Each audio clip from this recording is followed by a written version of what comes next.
Assalamualaikum warahmatullahi wabarakatuh.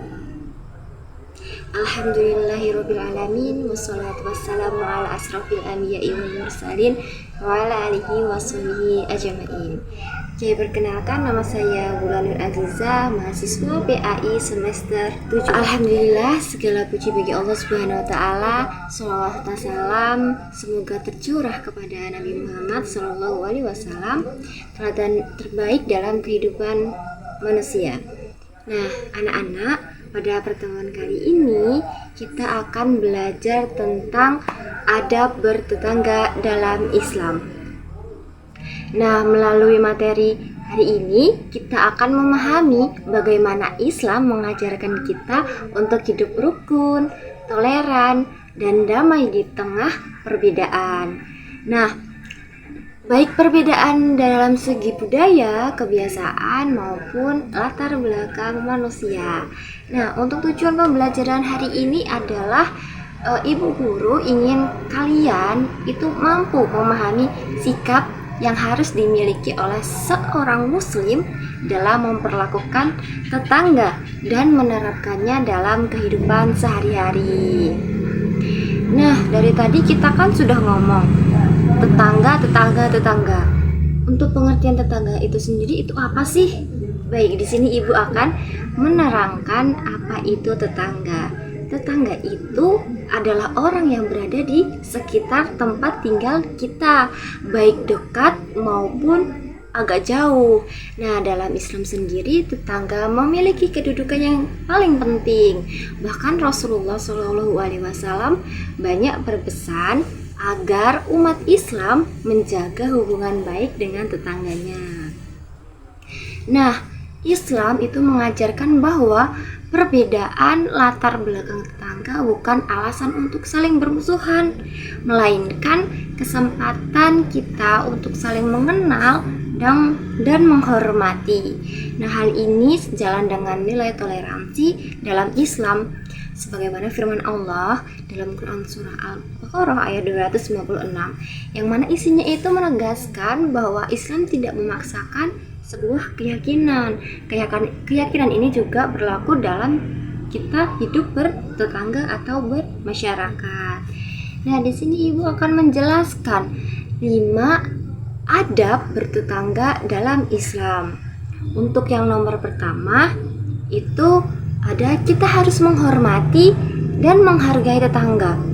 Nah, setiap muslim itu diperintahkan untuk memuliakan tetangga sebagaimana Rasulullah SAW bersabda, yang artinya barang siapa beriman kepada Allah dan hari akhir, maka hendaklah ia memuliakan tetangganya.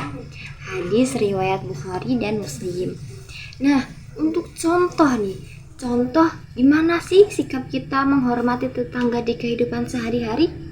Yang pertama, tentunya kita tidak mengumbar aib tetangga, tidak mencampuri urusan pribadi mereka, serta berkomunikasi dengan sopan. Nah, untuk adab yang kedua itu ada memperlakukan tetangga dengan baik. Untuk contoh dalam kehidupan sehari-hari, itu yang pertama ada menjenguk tetangga ketika sakit. Yang kedua itu ada membantu mereka ketika berada dalam kesulitan. Dan yang terakhir itu ada mengucapkan salam tanpa membeda-bedakan tetangga. Yang selanjutnya, yang ketiga, saling berbagi dan tidak meremehkan pemberian. Nah, Islam itu sangat menganjurkan berbagi dengan tetangga meskipun dalam bentuk sederhana. Bahkan Rasulullah SAW itu bersabda agar kita tidak meremehkan pemberian tetangga meskipun itu kecil. Nah, yang selanjutnya itu tidak menyakiti tetangga. Menyakiti tetangga itu baik dengan perkataan maupun perbuatan adalah perbuatan yang sangat tercela. Rasulullah SAW menegaskan bahwa orang yang menyakiti tetangga itu bukanlah orang yang sempurna imannya. Nah, bahkan kehidupan sehari-hari, hal ini bisa berupa dalam kehidupan sehari-hari, hal ini bisa berupa kita berkata kasar, mengejek, atau membuat tetangga merasa tidak nyaman. Dan yang terakhir itu ada tidak mengganggu atau mengusik tetangga. Nah, mengganggu tetangga seperti memutar musik terlalu keras atau menghalangi akses rumah mereka bertentangan dengan ajaran Islam. Nah, Rasulullah SAW bahkan mengingatkan bahwa ibadah seseorang bisa sia-sia jika sering mengganggu tetangganya. Nah, Ibu di sini ada contoh kegiatan video seperti ini. Nah,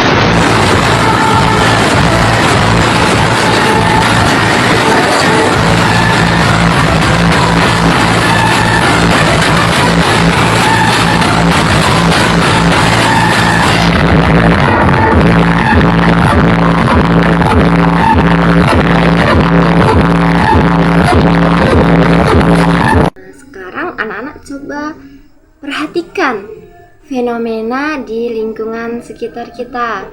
Misalnya penggunaan sound horeg yang lagi viral ini di mana-mana, atau musik dengan volume yang sangat keras saat acara tertentu yang sering mengganggu kenyamanan warga, seperti orang tua, anak kecil, atau tetangga yang sedang sakit. Nah, dari contoh tadi, coba pikirkan dan renungkan, menurut kalian apakah memutar sound horeg dengan volume berlebihan sudah sesuai dengan adab bertetangga dalam Islam yang Ibu jelaskan tadi?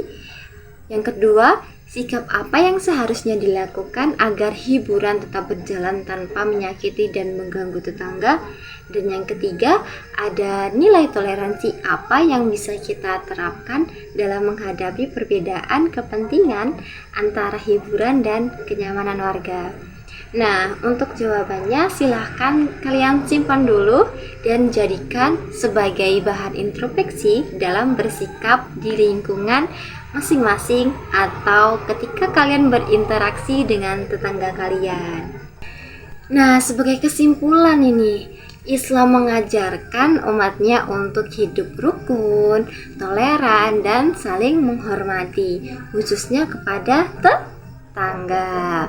Nah, lima adab bertetangga ini menjadi bukti bahwa Islam adalah agama yang membawa kedamaian dan rahmat bagi seluruh alam. Di sini Ibu mempunyai satu pesan moral nih.